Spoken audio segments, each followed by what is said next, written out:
Every club. Every day. The Global Sports Podcast Network. Hello and welcome to the Daily Brighton podcast, brought to you by the Global Sports Podcast Network in partnership with Zencastr.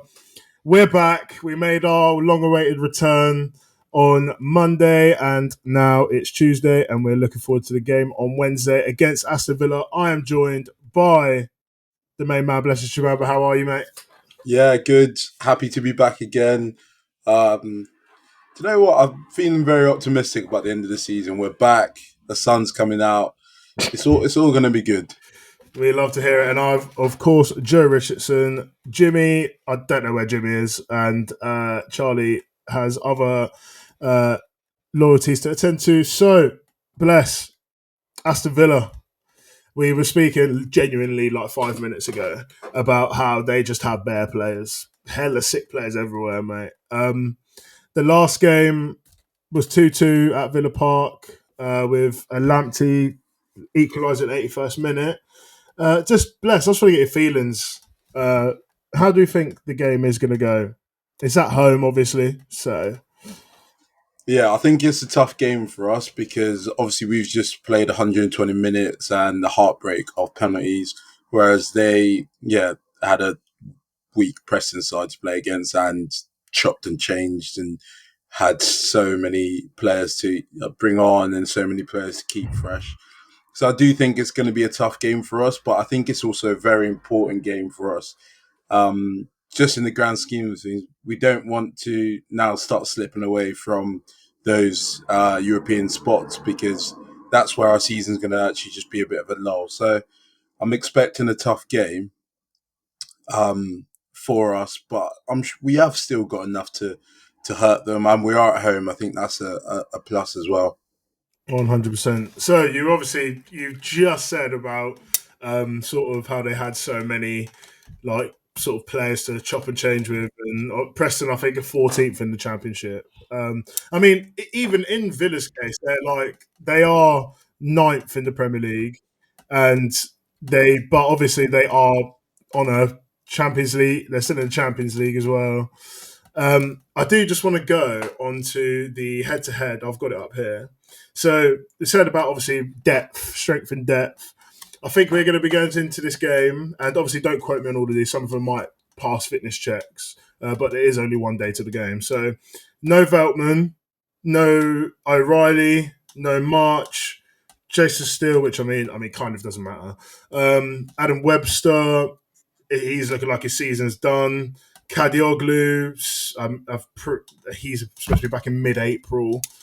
Igor, he's done out. He's not coming back till early June. Lamptey, late April. Rutter, late May. So again, his season's basically done. No Rutter, I didn't even know that. Rutter, yeah.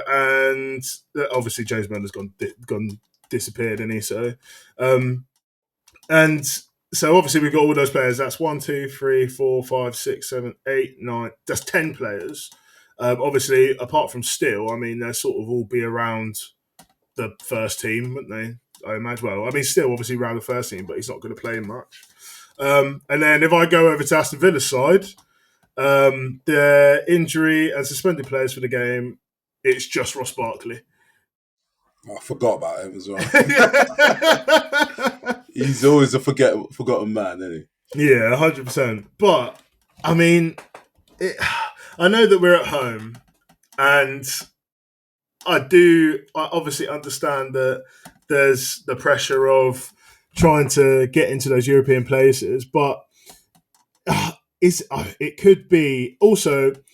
I found this season Aston Villa have struggled quite a bit league-wise because of the Champions League as well, but they don't have that.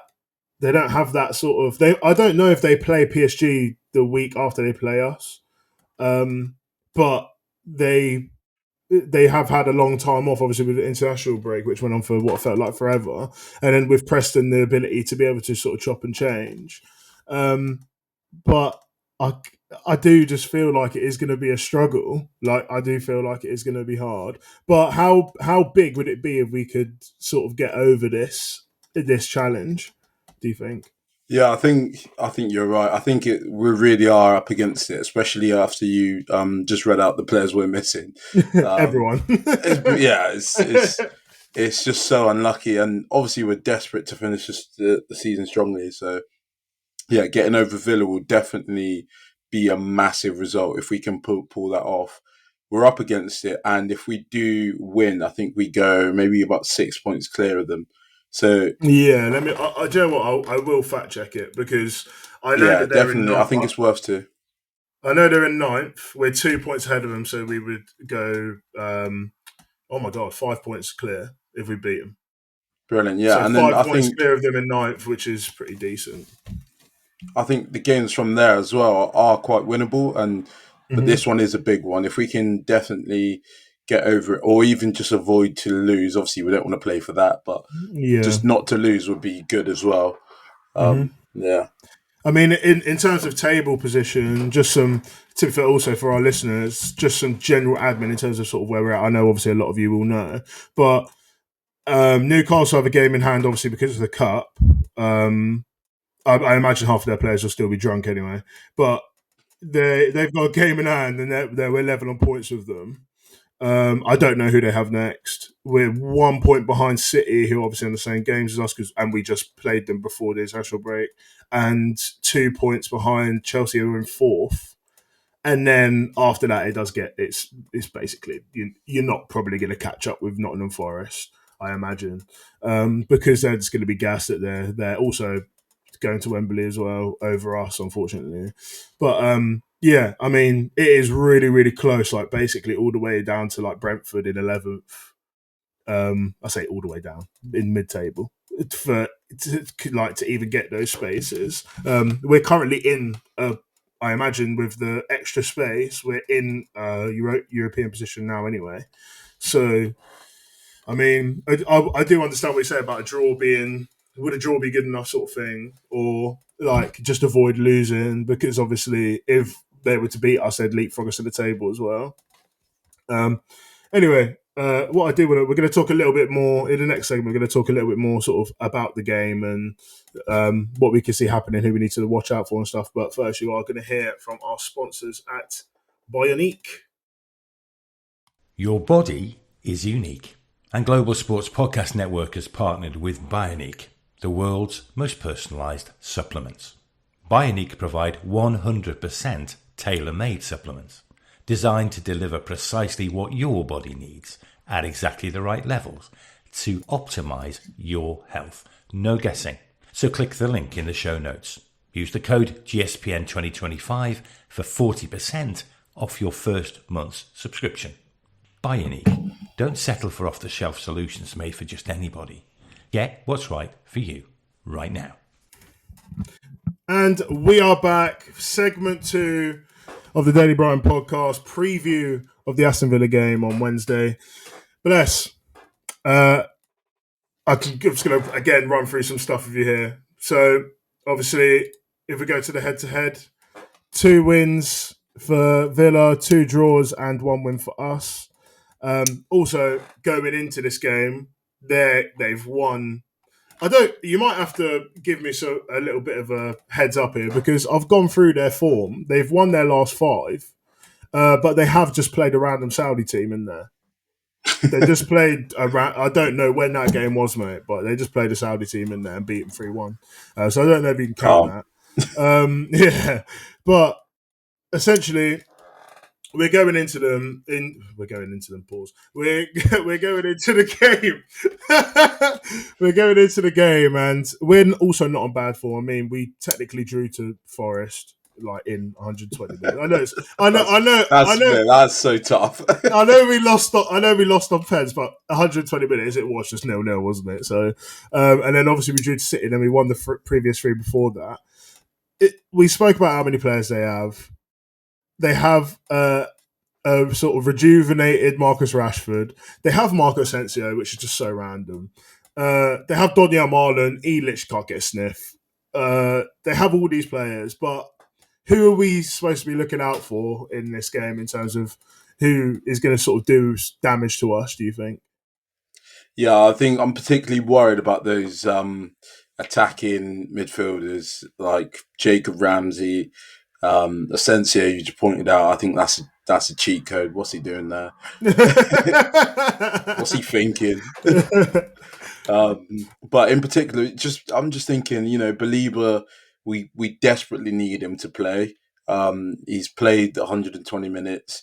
He's going to have to be on his A game to sort of be picking those pockets up where Jacob Ramsey just loves to turn and run at the defence. Asensio can pick a pass. I think that's a key area for us. And I wonder if perhaps we see a midfield three, maybe a Yari, Belieber, and Wiffer or Gomez just to shore it up.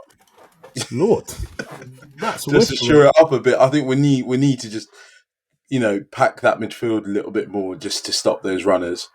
Yeah, I get you. I'll tell you what. I think so. Estupiñán, I think, has actually been really good in the last couple of games, but I am just sort of, and it's not anything to do with Estupiñán. It's actually more for the right hand side with obviously, our right hand side, their left hand side with Rashford. I think that, and don't get me wrong, I still don't think Rashford is reaching heights of what he was obviously at one point in his career. But there's something about Marcus Rashford, and we've had this conversation so many times because we know a lot of our mates don't like Marcus Rashford and they think he's rubbish. I know that he obviously isn't performing to the standard that is required of him to be at Manchester United, sort of be that leader at the club sort of thing that they wanted him to be. But if you actually look at it from the outside perspective, he's actually got almost everything that you could want from a modern sort of winger / attacking player on that comes off the flanks these days. I mean, he's rapid, he's strong, he must be over 6 foot. He's quite tall. I know some of that is because of the shape of the top of his head, but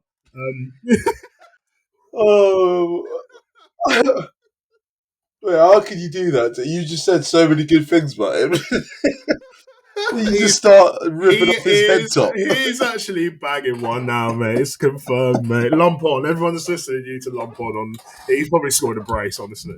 But I don't even know what made me say that.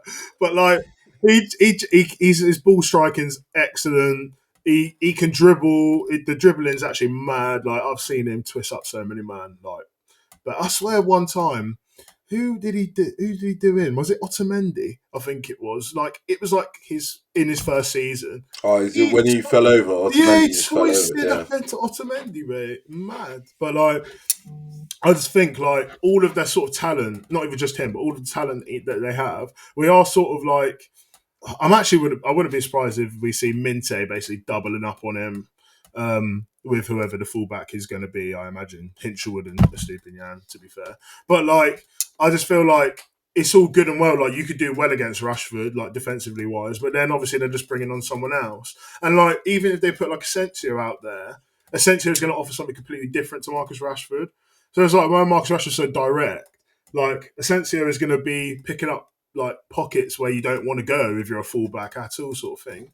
And I do just worry a little bit about being able to go through those changes in the game and the change of sort of style of attacker that's going to come on. Obviously, we've also not even spoken about Morgan Rogers and players like that. Oh yeah, you know what I mean? Morgan Rogers. Obviously, you mentioned Jacob Ramsey.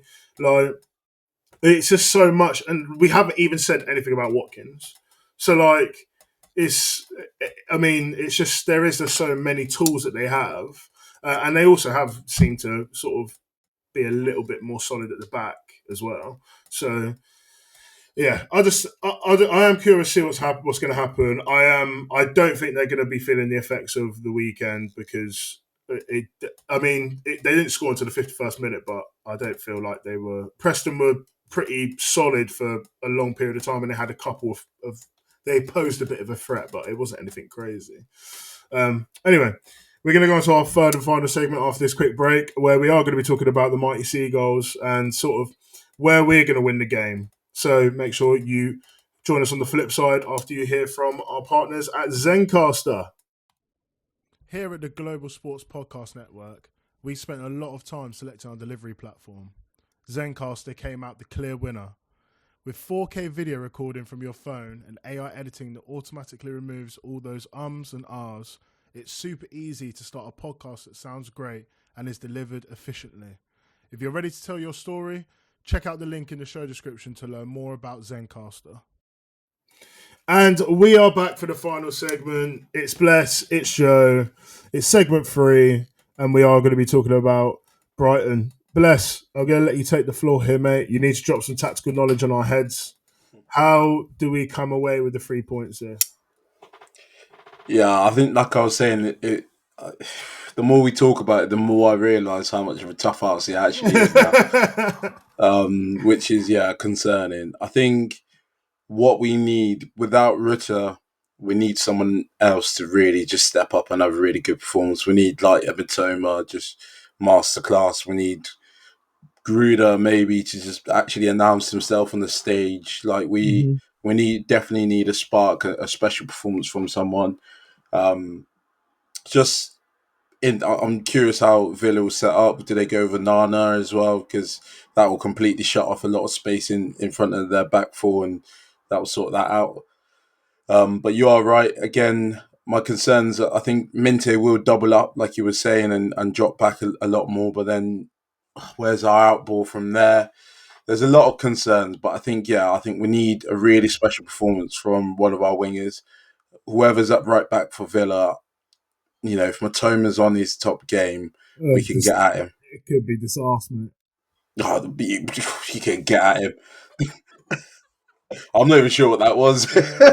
Mate, you were keen to cook it. You could definitely get at him. Oh, mate, you could cook this acid. I reckon you could get at him, Joe. Mate, I reckon I could as well, to be fair, mate. Because I'm not going to lie, with him, I've watched games where he's looked like obviously the best centre-half ever. And then I've also watched games where he looked like he's the worst centre-half that's ever played football. It's mental, man. I don't know if anyone watching has had the displeasure of watching Axel Disasi play, but it is you must get what I mean when I say that, because I think I remember a game for Chelsea against Man City. He was unreal, mate. And then I watched him get cooked so many times in between those games, mate. So, he was like celebrating blocks. I remember watching that as well. Mental. But I was literally about to bring up. I was going to say, if Disasi is, because I've got the predicted lineup right in front of me, but the predicted lineup is cap because I'm not seeing half our players in this team.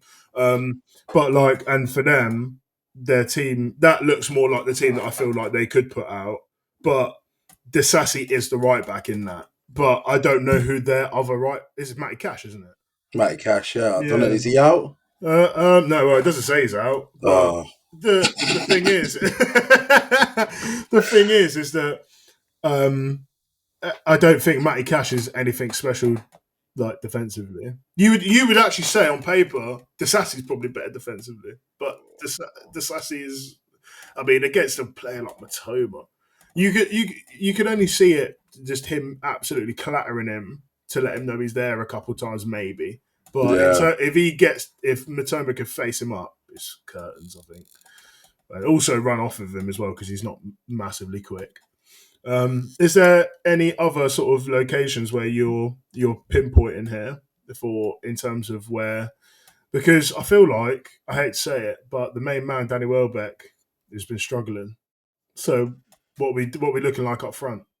Yeah, he has been struggling. I'm trying to think who else we've got. If Ritter's out, it's a bit tough, isn't it? Yeah, it's literally just him and João Pedro, really. Yeah, obviously João Pedro as well. I don't think he's been at his best for a little while as well. I know he's scored once or twice, but again, it'll be interesting if maybe he does just go for João Pedro as the 9 and bring Welbs on to impact the game. I think that could suit us a little bit. We might just have to, put out one of those performances like Newcastle away a few months back where... Oh, mate, yeah. The smash and grab from the goal kick. Yeah. Gritty, get stuck in, and then take your chance. Like, it might be one of those games, I think, which is weird for a home fixture, but I think that could suit us. Yeah, no, 100%. I do think that it's not guaranteed. As much as we've said about sort of how good Aston Villa are, I still don't think that they are. You have to remember that they are literally below us in the Premier League table, and not by much, obviously. And they have also had like stinkers this season as well. A lot of them after Champions League games, but I just think there is, just because we have loads of injuries, I don't want this to come across as if we're like, this is such a negative like thing right now. We think we're going to lose, whatever. I don't. I just feel like it's more because the game has fallen and it's a really important game. As I know a lot of them are, but it's a really important game with someone who's really close to us in the table, and we are sort of without a lot of players. But I would like to see, and I do expect to see, a bounce back from that Forest game, because obviously the disappointment is a lot. And I just like to see, like you said, just get at them, mate. Don't give them the time to breathe, because, like, so for example, like we haven't even touched on this player either, but Tielemans, like he can maybe one of the best midfielders in the league in terms of unlocking a low block. He's got a really, really good eye for a pass, even though when he's running it looks like he's running in treacle. But John McGinn is just John McGinn, isn't it? He would just run around. Yeah, he's just run around and start twerking on people, mate. That's literally what he does. But like, it is a thing of, they are very easy to get at, I think, in some aspects. And I've seen games this season from them where space is just everywhere. But they also have that sort of like those periods in games where they're really on top of you and just suffocating you. Pause. And like, it is one of those things where if they are firing, then we obviously could be in trouble. But I've definitely seen it this season where they've not been firing, and that's when we can take advantage. I actually would love to see a smash and grab now that you've said it, to be fair. Anyway, we've only got a couple minutes left, so you know what time it is. Let's get the predictions out of the way. Bless, give me something. I'm like you've said, to be fair, you know, we've said all these things and highlighted these issues, and we are sort of going to be up against it. But that doesn't necessarily mean that I don't think we can do it either. I think Matoma will be the man. I'm going to go 2-1 Brighton. Nice. I am going to go 2-0, and I think Gruder's going to score his first. Yeah, that'd be good. Yeah, announcing himself. Yeah, Gruder, and I think Matoma as well, to be fair. Yeah. So, yeah, I'm going to go 2-0. It's very brave, but, you know. Anyway, so as this episode will be coming out on... Oh, actually, I think it is going to be coming out on Tuesday. Wildcard Wednesday might be pushed back to Thursday, dependent on when people are free. Other than that, thank you for listening very much. I have been Joe Richardson, my co-host, Blessed Chibamba. Goodbye message. Yeah, thanks for listening, guys. Up the Seagulls, Matoma, brace. Let's go. Yeah, shout out Matoma. Shout out Matoma. Shout out Gruder. Shout out Marcus Rashford's Headtop. And follow us on all social media platforms. Thank you and good night. Every club, every day. The Global Sports Podcast Network.